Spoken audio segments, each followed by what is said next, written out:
Repete comigo: força mais coragem é igual a vitória. Força mais coragem é igual a vitória. Se você me perguntasse quais atitudes uma pessoa deve ter para ser uma pessoa vitoriosa, eu diria para você que existem vários caminhos. Certamente você que já se considera alguém vitorioso, você trilhou um caminho. Então, para a vitória, existem alguns caminhos práticos, alguns caminhos básicos. Mas hoje eu quero trabalhar com você sobre um caminho. E esse caminho, a gente vai usar como exemplo a pessoa de Josué.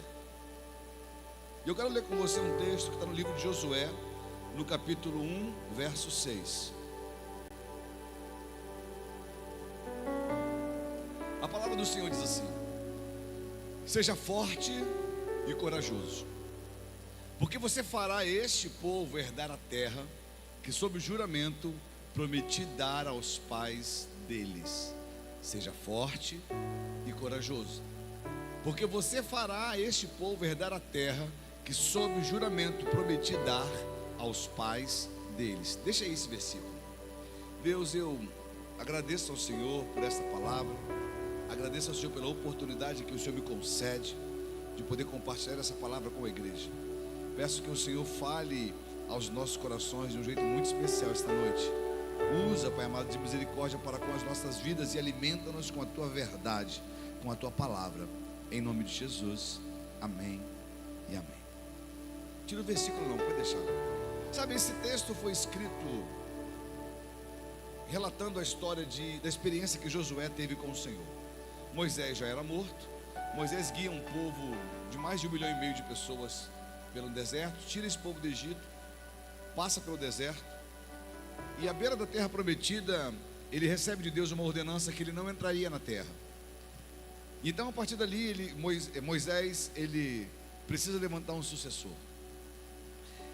Eu não sei se você consegue imaginar a responsabilidade que havia nos ombros de Josué.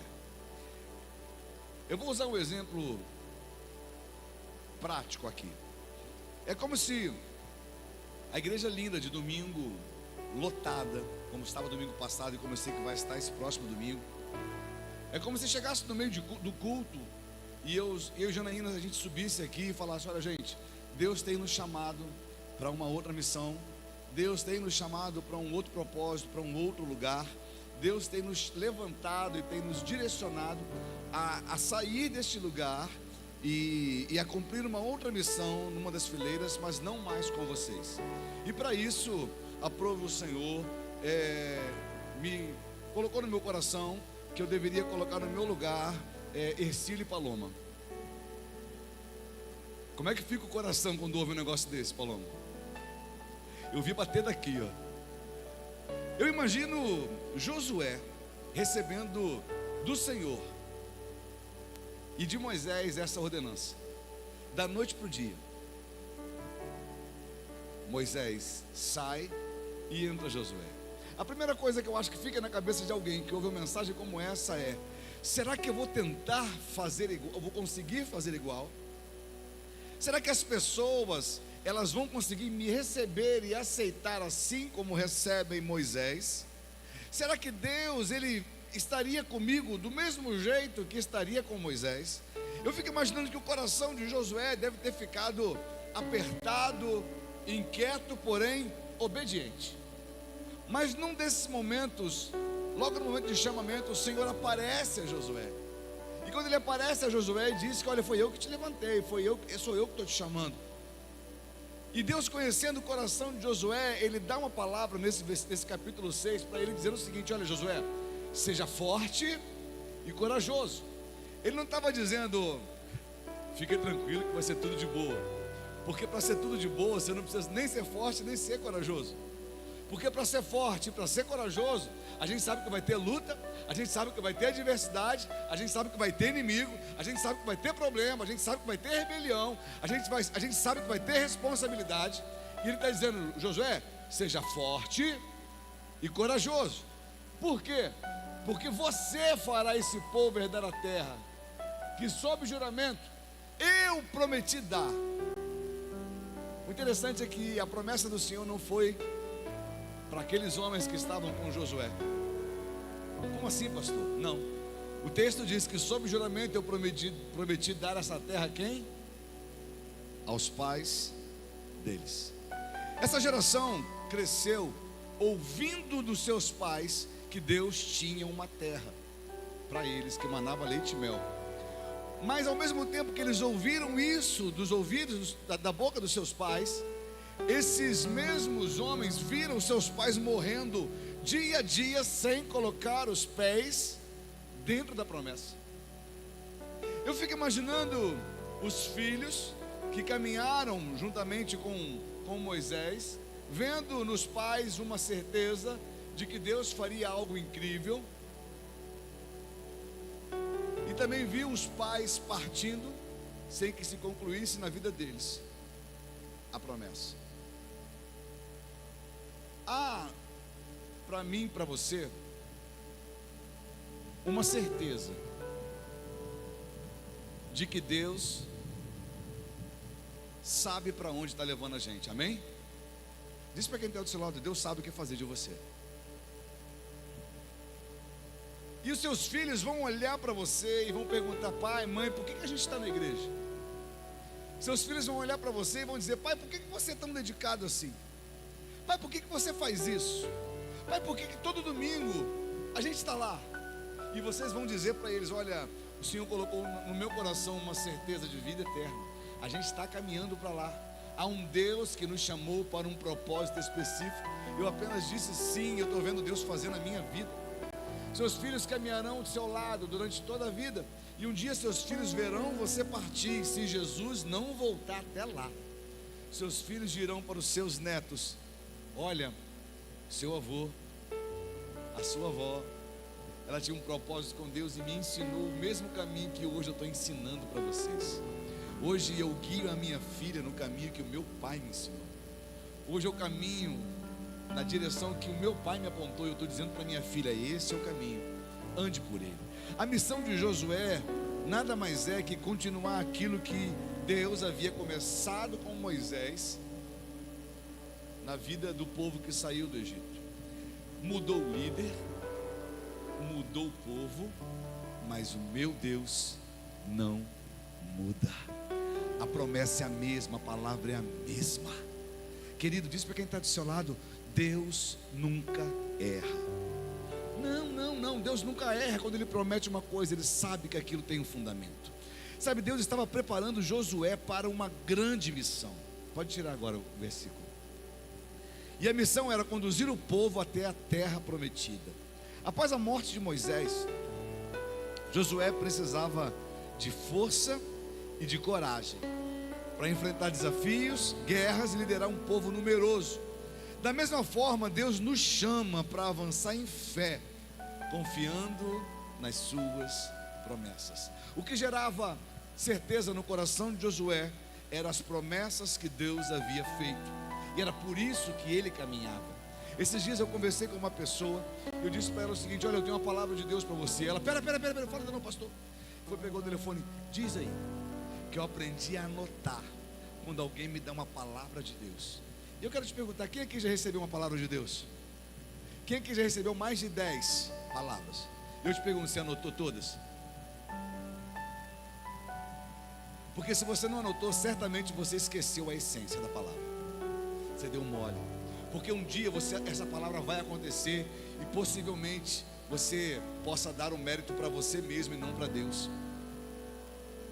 Porque quando as coisas acontecem em nossa vida, acontece porque Deus garante. Então aprenda a anotar, a guardar as palavras que o Senhor falou ao teu coração. Então, nesse momento, o que fazia Josué? Deixa eu tirar a foto. O pessoal da mídia falou comigo: pastor, a gente não tem foto sua boa, só parece foto de biquinho, de careta, rindo, gritando. Eu falei: eu faço careta, eu sou rápido demais, aí não dá. Depois eu te mostro uma só. Falei para ele: se fizer figurinha, já sabe, né? Tem tua também, tá rindo? Tem tua também.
Não se aparte da tua boca o livro desta lei, antes medita nele dia e noite.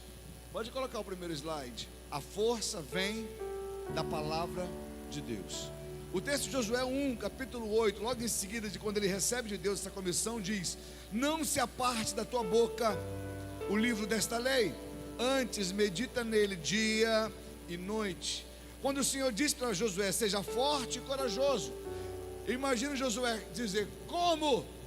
E o Senhor diz: simples, não se aparte da tua boca o livro desta lei. Você crê que Deus nos presenteou com a Bíblia? Você crê? Amém? Por que Deus fez isso? Para que eu e você pudéssemos gerar fé e esperança naquilo que nós lemos e aprendemos ali. Eu conversava ontem com a nossa missionária que está na Jocum, com a Ana, e ela falava o seguinte: pastor, Deus me tirou para um tempo de estudo, e eu já estou 1 mês estudando no livro de Tiago, no versículo 3. A gente não consegue sair do versículo 3, capítulo 1, verso 3, porque a gente começa a ler, e Deus começa a falar, e a gente começa a compartilhar, e aquilo começa a fluir. O problema é que a gente quer ler a Bíblia muito rápido, com a intenção de acabar, para passar o tempo. A Bíblia não é um livro para se ler rápido. Imagina aquele pudim de domingo maravilhoso, aquela fatia fininha, porque veio muita gente, veio 16 pessoas para comer um pudim. Alguém já dividiu um pudinzão assim com muita gente? 16 pessoas para comer um pudim. Aí cai para você uma fatia desse tamanho. Aí você diz: uma colherada já era. Mas às vezes você quer degustar devagarzinho, tira um pedacinho, sem pressa, deixa derreter na boca, sente o gosto. Não dá nem para engolir, porque dissolve na língua e some ali mesmo, né? A palavra de Deus, ela é para ser percebida desse jeito, sem pressa. Dá para a gente ler um versículo e descansar nele, desfrutar nele, chorar nele, e se alegrar nele, e esperar nele, e confiar nele, e meditar nele, e compartilhar nele, se alegrar nele, pular nele, planejar nele. Dá para fazer tanta coisa que às vezes a gente quer fazer tudo muito rápido. Sabe, não se aparte da tua boca o livro desta lei, antes medita nele dia e noite. A força vem da palavra de Deus. A verdadeira força não vem de habilidades humanas, mas da palavra de Deus.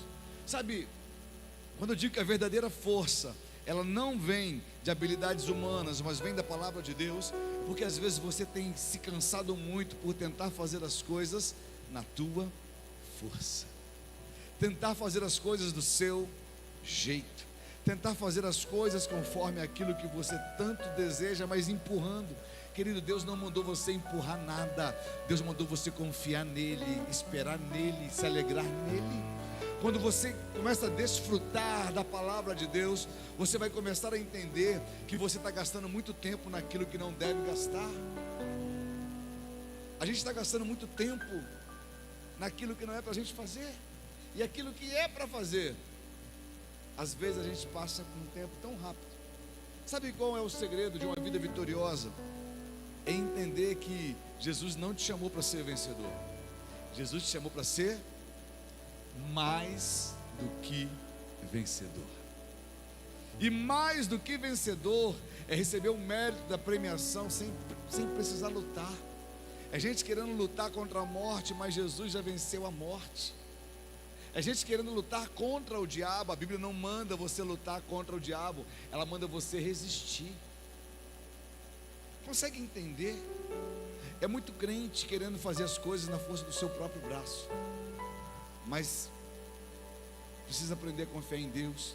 José deveria se firmar nas promessas do Senhor para ter direção e segurança. Confiar nas promessas do Senhor é confiar naquilo que Deus disse. Aquilo que Deus não disse, você não segue. Aquilo que Deus não disse, você não espera. Aquilo que Deus não disse, você não anseia. Mas aquilo que Deus disse, você aguarda, você celebra, você confia, você glorifica, você continua acreditando, você continua caminhando. Diz para quem está perto: aprenda a confiar naquilo que Deus disse. Josué deveria estar firme nas promessas para ter direção e segurança. Sabe, quanto mais conhecemos a palavra, mais preparados estamos para os desafios.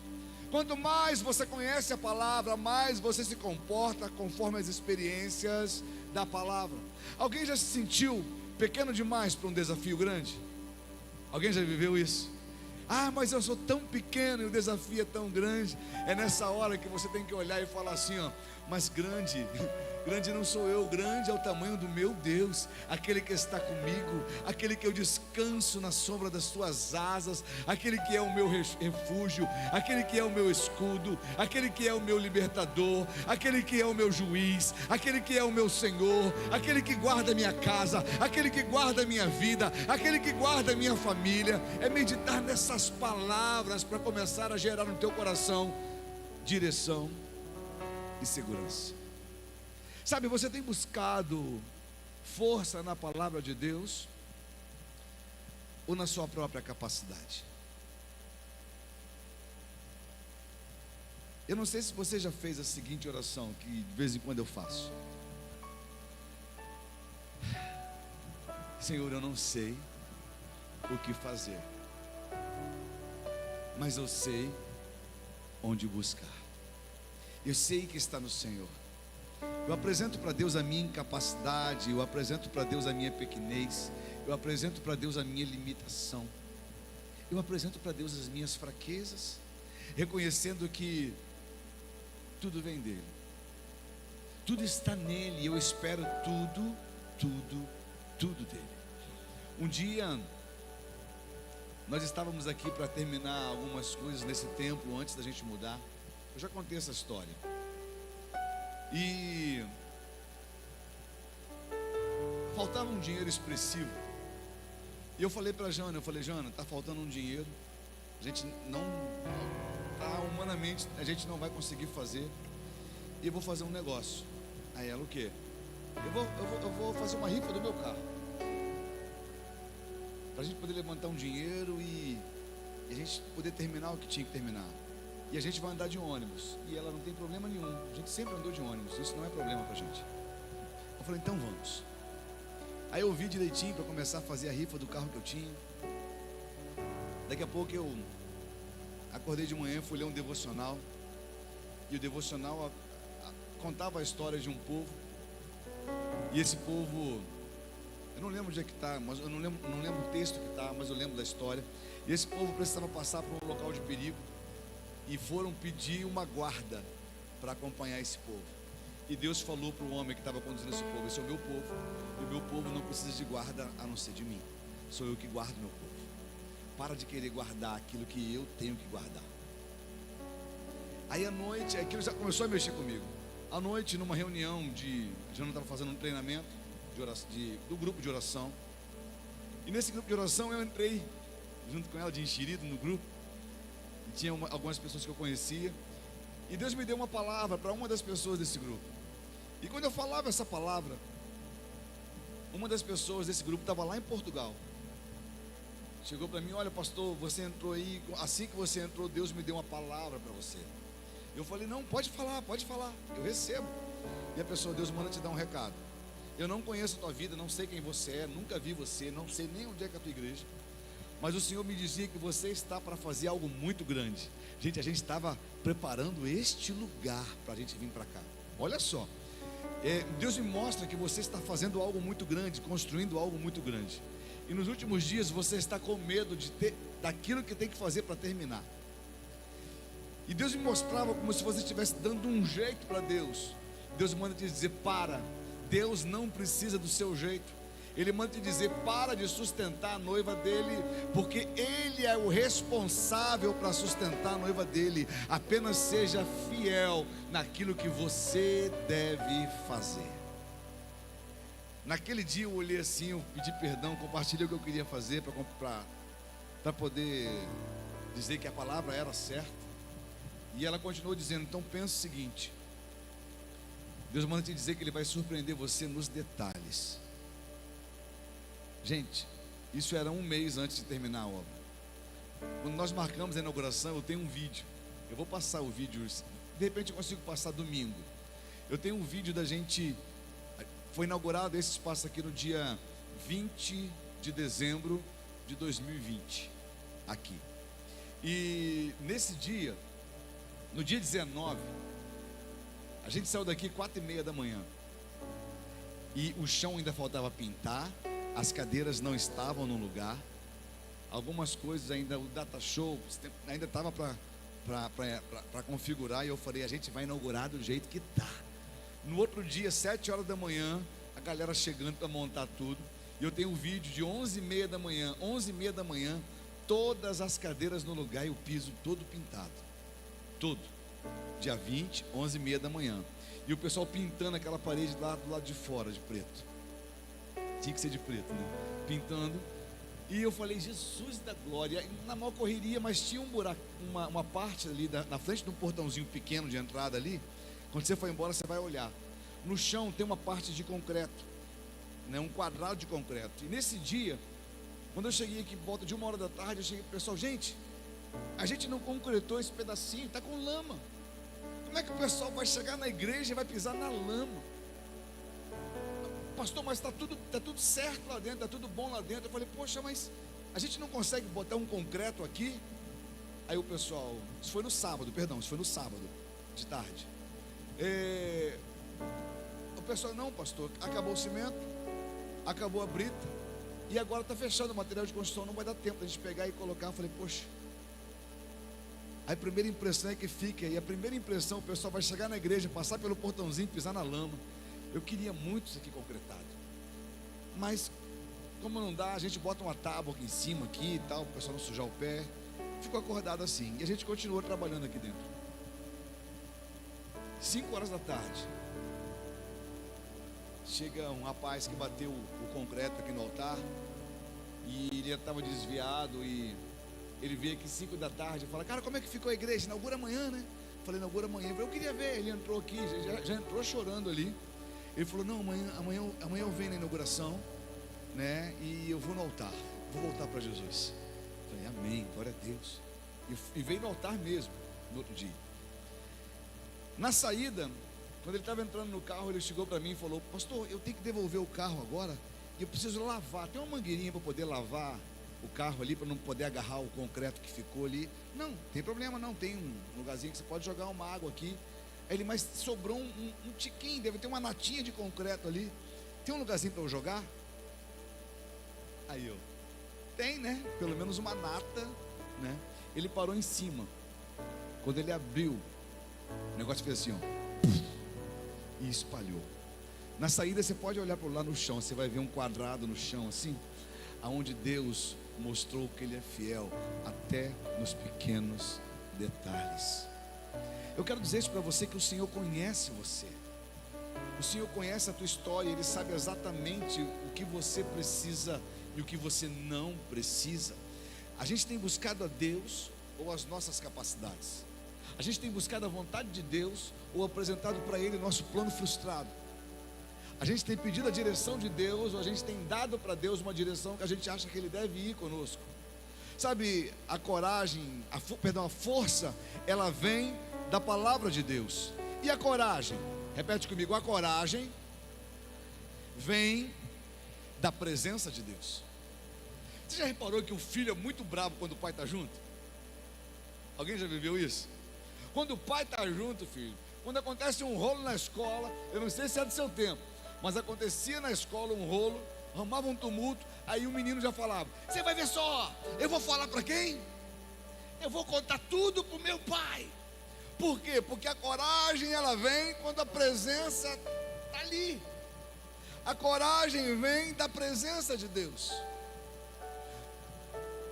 Versículo 9 diz assim, ó, não te mandei eu, esforça-te e tem bom ânimo, não temas, nem te espantes, porque o Senhor teu Deus é contigo por onde quer que andares. Fala assim, eu não ando sozinho. Será que você consegue gerar essa convicção? Eu não ando sozinho. Mas pastor, você não tem noção do vale. Eu acho maneiro, porque quando a gente não é cristão, a gente tem umas manias de falar, né? Aí a gente vem para a igreja, a gíria muda, né? Tem gíria na igreja? Tem. Simples. E aí, irmão, como é que você está? Pastor, estou passando um vale. É ou não é? Se fosse lá fora, ia ser o quê? Estou passando um perrengue. Mas vem para a igreja, se converte, até a gíria muda, né? Pastor, estou passando num vale. Alguém já falou essa expressão aqui? Gente, mas Salmo 23 diz o que acerca do vale? Ainda que eu passe. Numa das versões não fala ainda que. Uma das versões diz assim, ó: quando eu passar pelo vale. Não está dizendo que você pode passar, mas está dizendo que você, em algum momento da sua vida, vai passar pelo vale da sombra da morte. Em algum momento na sua vida. E o texto diz: quando eu passar pelo vale da sombra da morte, não temerei mal algum. Porque o quê? Porque tu estás comigo. A gente precisa aprender a perceber a presença do Senhor conosco. Quando a gente percebe a presença do Senhor conosco, o medo vai embora e a coragem, ela predomina. O quanto você confia no Senhor, o quanto você tem a convicção de que o seu Deus é poderoso, está contigo. Sabe, a coragem de Josué não vinha de si mesmo, mas da certeza de que Deus estava com ele. A coragem de Josué vinha de poder, era de poder olhar para o lado e ter a certeza de que Deus estava com ele. Pensa no outro cara brabo da Bíblia. Pensa só, quando eu falo de um cara que lutava, que era guerreiro, você lembra de quem? Alguém tem um nome para me dar de exemplo? Davi. E o que Davi fala acerca disso? Deixa eu ver se eu acho aqui. Deixa eu ver se eu acho. Acho que está em Atos 2, no finalzinho de Atos 2. Achei. Atos 2, 25. Projeta para mim. Olha o que Davi, quando Pedro está naquela pregação de Atos 2, quando ele fala acerca de Davi, olha o que ele diz. Atos 2, 25. Consegue projetar a mídia? Porque Davi fala a respeito dele, fala a respeito do Senhor, de Jesus, dizendo: eu sempre via o Senhor diante de mim, porque Ele está à minha direita, para que eu não seja abalado. Certamente quando Davi ia para a guerra, eu imagino Davi indo para a guerra e olhando à direita: se o Senhor está comigo, eu vou. Se o Senhor está comigo, mal algum me sucederá, praga alguma chegará à minha tenda. Meu querido, não adianta você ser forte, porque quem é forte sozinho caminha para a morte. Agora, se você for fraco, tipo aquele menininho que só tinha uma funda e um cajado para cuidar de ovelha, mas percebia que o Senhor estava do lado dele. Sabe, quando Golias vem ao encontro de Davi, Golias olha para ele e fala: você acha que eu sou um animal para você vir com pedras e pau? Eu vou acabar contigo. Golias diz para ele. Mas Davi olha para Golias e diz: você vem contra mim com espadas e com lança, mas eu vou contra você em o nome do Senhor dos Exércitos, aquele que está comigo. A gente fica imaginando de onde esse cara tirava ousadia para lutar com o gigante. De onde esse cara tirava ousadia para lutar contra o exército? De onde esse cara tirava ousadia para sustentar 3 reinos? De onde esse cara tirava ousadia? Ele tirava ousadia porque ele olhava para a sua direita e percebia que à direita dele estava o Senhor. Eu fico imaginando ele olhando para o Senhor falando para ele: fala que eu garanto. Vai, investe porque eu garanto. Continua, persevera, avança, porque eu garanto. Sabe, é perceber que você não está sozinho. Quem é que pode dizer obrigado, Senhor, e dar a Ele uma salva de palmas? Aleluia!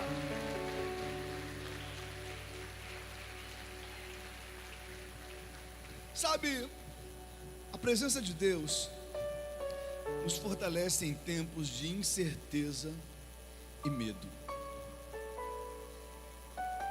Gente, todos nós passamos por tempo de incerteza e medo. Todos nós passamos por um momento que a gente acha que vai dar ruim. É ou não é verdade? Todo mundo. Mas você já reparou que nessa hora Deus sempre envia alguém? Parece que Deus, Ele sabe a agonia que a gente está passando, e Deus sempre levanta alguém nesse momento de incerteza e medo para dizer: ei, vai dar certo. Sabe, Deus me levantou para orar pela sua vida. Sabe, Deus me levantou para dizer para você que você vai vencer, que você vai conseguir. Tem horas que você ouve isso de pessoas. É ou não é bom, gente? Agora, você quer ver uma coisa melhor ainda? É quando você começa a buscar de Deus uma palavra e Ele te responde. É quando você está num momento difícil, num momento ruim, quando você está quebrado, está abatido, está sofrido, está choroso, e você diz: Senhor, será que o Senhor não está vendo o que eu estou vivendo? E o Senhor levanta alguém para dizer para você: eu conheço o teu choro, eu conheço a tua dor, mas eu também conheço a tua vitória. Eu sou a tua vitória. Sabe, a presença de Deus, ela fortalece você e a mim em tempos de incerteza e medo. E Davi, diante de Golias, também confiou na presença de Deus e venceu. Você está preparado para vencer? Ou a gente tem vivido a nossa vida ao aquém, jogando na certeza que vai dar ruim? A tua vida não é um jogo, a tua vida é um presente. E a gente precisa olhar a vida que Deus nos deu e tomar decisões diante de tudo isso. Dentre elas é ter a certeza de que a gente foi feito para vencer. Que isso, pastor? Se todo mundo vencer, quem é que vai perder? O inferno. Deus não te chamou para o inferno. Deus te fez para Ele, para a eternidade, para estar com Ele. Então nós vimos até agora que a força vem da palavra de Deus, a coragem vem da presença de Deus, e a vitória? A vitória vem da obediência a Deus. A força, ela vem da palavra. A coragem, ela vem da presença. Mas a vitória, ela vem da obediência a Deus. No texto que nós lemos, Josué 1,6 diz assim: esforça-te e tem bom ânimo, porque tu farás este povo herdar a terra. Apesar de Deus ter dado a Josué duas palavras com sentido imperativo, porque o esforça-te é imperativo. Seja forte. Seja forte não é um pedido. Seja forte não é, sabe, falando de um jeito mais tranquilo. Mas a palavra que Deus está dizendo para Josué é: seja forte. Uma vez eu preguei aqui, usei a frase várias vezes, uma mesma frase, no mesmo sentido, dizendo: engole o choro. Está chorando por quê? Às vezes a gente tem mania de chorar à toa. Está chorando por quê? Se você tem um Deus que cuida de você e jamais se esqueceu, Ele sabe de tudo que você está passando e mandou te dizer que Ele está cuidando. Sabe, a palavra que Deus disse a Josué: vem cá, seja forte, cara. Em 3 versículos deste texto, ele fala para Josué a mesma coisa: seja forte. Seja forte. E não só forte, seja corajoso também. Porque não adianta ser forte e medroso. Não adianta ser forte e covarde. Fica até mais feio, né? Seja forte e corajoso. A promessa de Deus a Josué dependia da sua obediência à fidelidade. Há uma promessa gloriosa para mim e para você de herdar a terra prometida.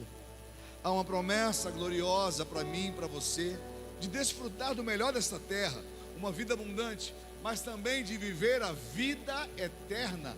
Para ambas as situações, eu preciso aprender que para mim e para você é necessária obediência a Deus.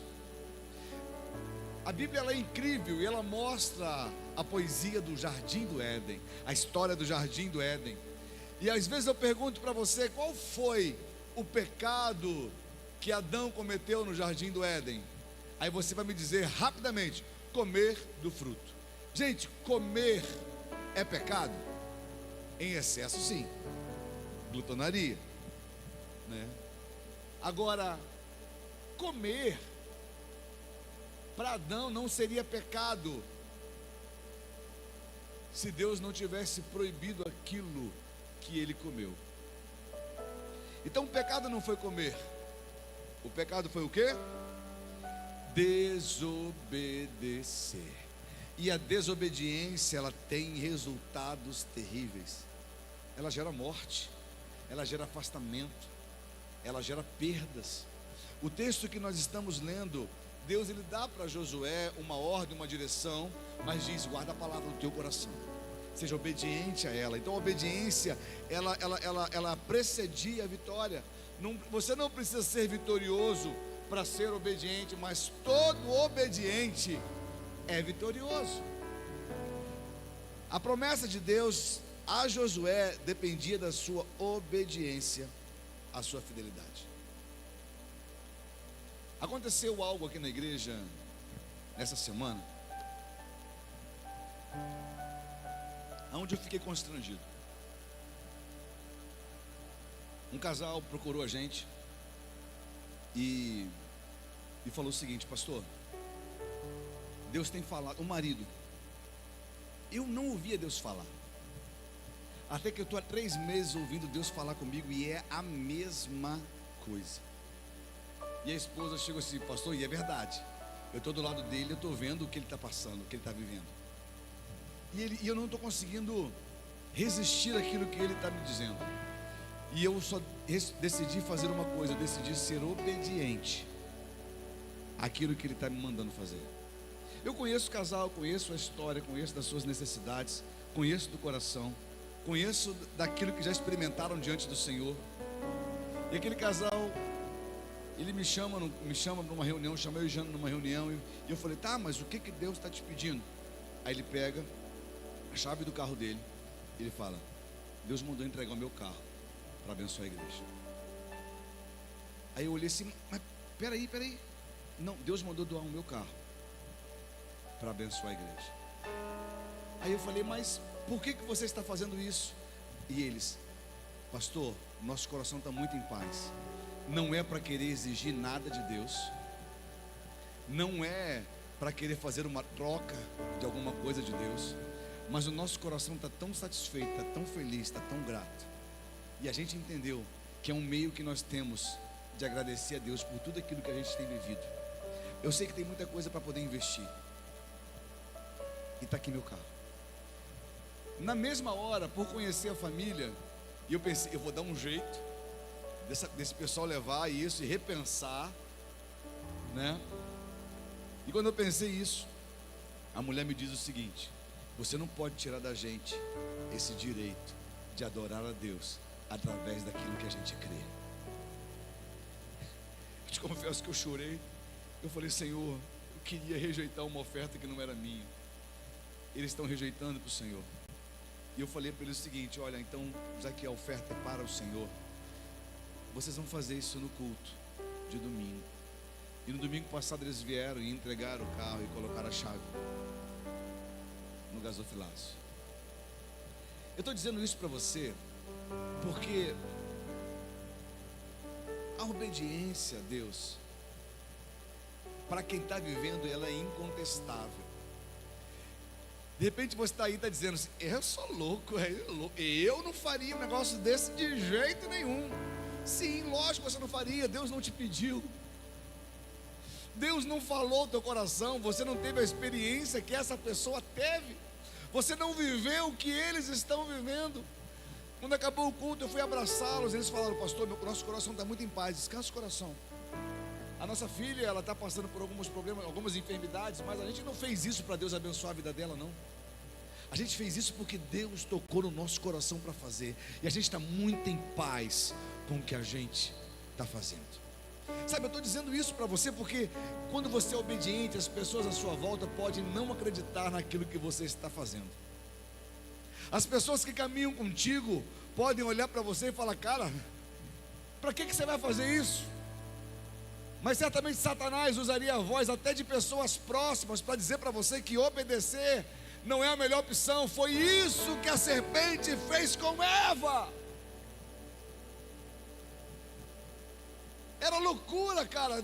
Um monte de árvore ali. Por que eu não posso comer dessa? Está conseguindo entender? Se Deus não quisesse que você comesse, Ele nem colocava essa árvore ali. Olha que delícia a árvore. Na realidade, se você comer, você vai ser igual a ele. Satanás sabe exatamente como corromper o coração de alguém e torná-lo desobediente. Eu digo isso para você porque todos os dias nós somos confrontados a viver em desobediência. Estou errado? Todos os dias. E às vezes você perdeu coisas gloriosas por causa da desobediência. Deus não mandou você fazer, e você quis fazer, e hoje tem pago um preço absurdo por causa disso. Sabe, muitas vezes não vemos a vitória porque não seguimos os princípios de Deus.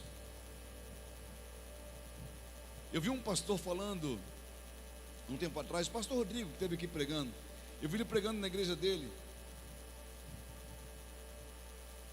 num momento de dízimos e ofertas lá.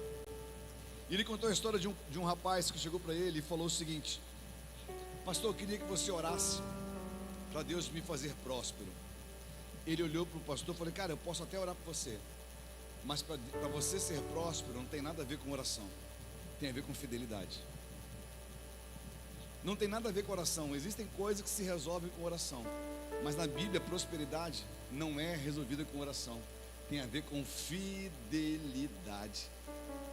Malaquias 3:10, ali naquele momento onde ele fala acerca de sacrifícios, ele fala: olha, depois que você entregar, você pode fazer prova de mim, mas enquanto você não entrega, não ora por prosperidade não.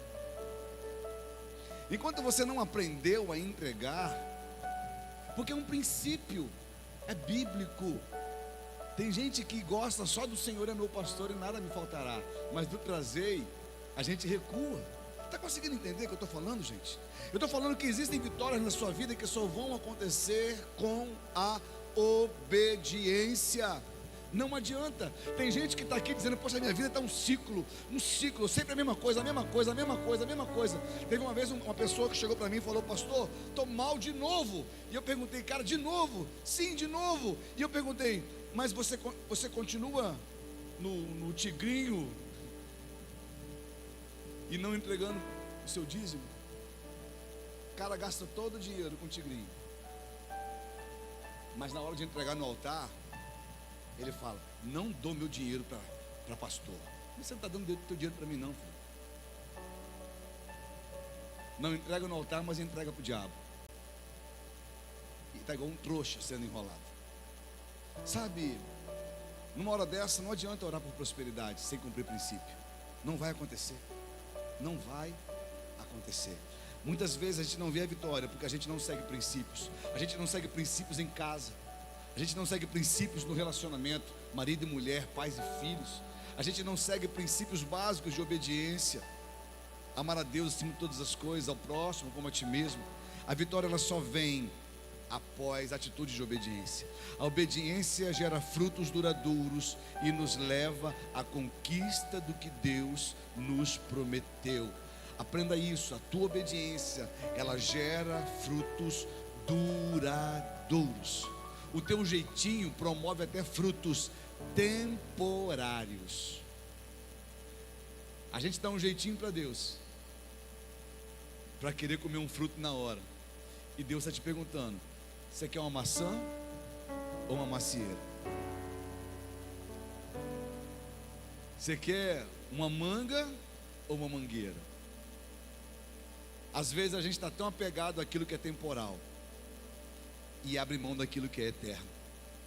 Sabe, o teu jeitinho vai te fazer ir lá no sacolão e comprar um fruto, mas a tua fé vai te fazer plantar uma semente e ter uma árvore para a posteridade, para os seus filhos, para os teus vizinhos e para aqueles que chegarem até você.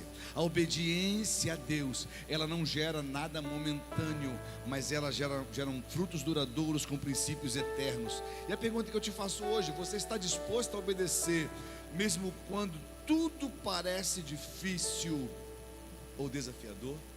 Porque são nas horas ruins que a gente pensa em fugir, são nas horas ruins que a gente pensa em abandonar, são nas horas ruins que a gente pensa em pecar.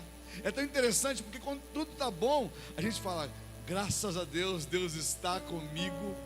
Mas quando Deus está comigo, eu abandono Deus, eu começo a agir do meu jeito.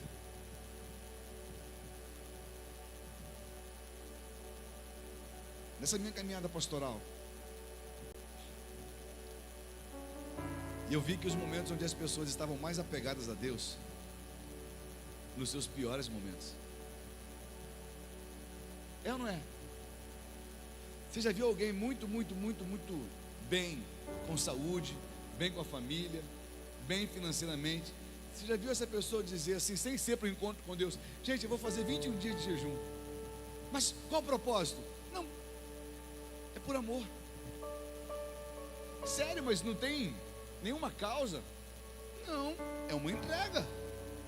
Eu vou fazer porque eu adoro a Deus e eu sou livre para isso.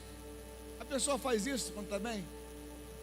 Não, a gente chega assim: ó, cara, está tudo tão ruim, meu filho está doente, a empresa está falindo, sabe, o meu marido quer ir embora, meu filho quer ir embora, minha saúde está mal, eu tenho que orar mais, eu tenho que jejuar mais. Aí são nessas horas que a pessoa quer obedecer princípios que deveriam ser naturais. Qual foi a última vez que você agiu em oração, em propósito, em adoração, que não fosse por troca?